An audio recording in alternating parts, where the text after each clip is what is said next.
6 investments na nagbibigay sa'yo ng passive income. Number 1 is digital banks. Iba-iba yung mga rates sa mga digital banks. For example, sa CIMB, ang base rate nila is 2.6% per annum. Maya, 3.5% yung binibigay nila. Same with Uno Bank. Kagandahan kasi ng mga digital banks is that all you have to do is deposit mo lang yung funds mo doon and then you're done. Kumikita ka na ng passive income. Some give it on a monthly basis and some give it on a daily basis. Pangalawang investment is ang time deposit. Ang nag-offer nito is ang mga bangko lang rin. It may be digital banks or conventional banks. Now, magkano ba yung rate? It really depends sa period. It also depends sa ino-offer ng mga banks. So, iba-iba kasi sila. But on average, meron nagbibigay ng mga 4%. Sometimes even give 6% interest per annum. So, ang time deposit kasi, paglagay mo ng pera dyan, hindi mo siya ma-withdraw anytime. Which is also the right logic. Kasi nga, pag investment kasi, dapat extra mo na pera. Hindi siya yung kailangan mo na pera. Pangatlong investment is Pag-ibig MP2. Ang nag-offer nito is definitely Pag-ibig mismo. All you have to do is go to pagibigfund.gov.ph kung gusto mo ng online. Kung gusto mo naman ng physical, all you have to do is just visit their office. Magkano ba ang kanilang dividend yield? As of now, nasa 7%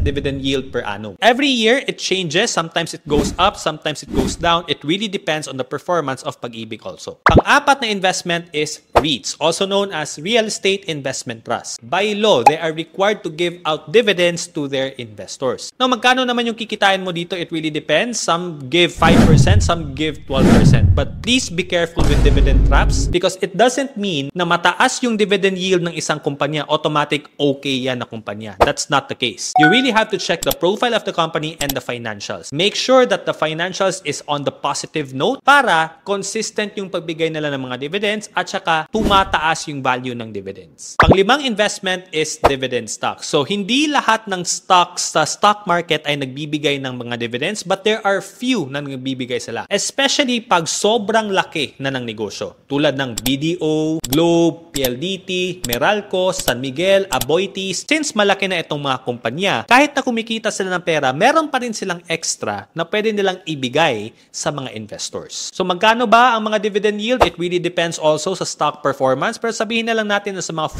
4-8%, sometimes even more. Paano ba mag-invest sa REITs or sa dividend stocks? Kailangan natin ng stock brokerage account. So personally, ang ginagamit ko is First Metro Securities pero napakarami pang ibang options dyan. Meron tayong Call Financial, Dragon5, PhilStocks, BDO Securities, BPI Trade. It really depends sa lang kung saan ka mas kampante. Number 6 na investment ay cooperatives. Meron mga cooperatives na nagbibigay sila ng mga 6% interest per annum or even 10 or even bigger than that. Usually, ang negosyo ng mga cooperatives ay lending. Alam naman natin, pagdating sa lending, malaki talaga yung kikitain nila na pera doon every single month. Since nag-invest ka, yung pera mo ang pinautang sa mga cooperative members, then you're going to make money as well. Yung mindset kasi ng mga tao pagdating sa cooperatives automatically is utang. Hindi eh. Pwede ka kasi pumasok sa isang cooperative with the intention of being an investor, not a borrower. So sa lahat na investments na na-mention natin dito, ano ba ang gusto mong i-explore? Share your answers sa comment section.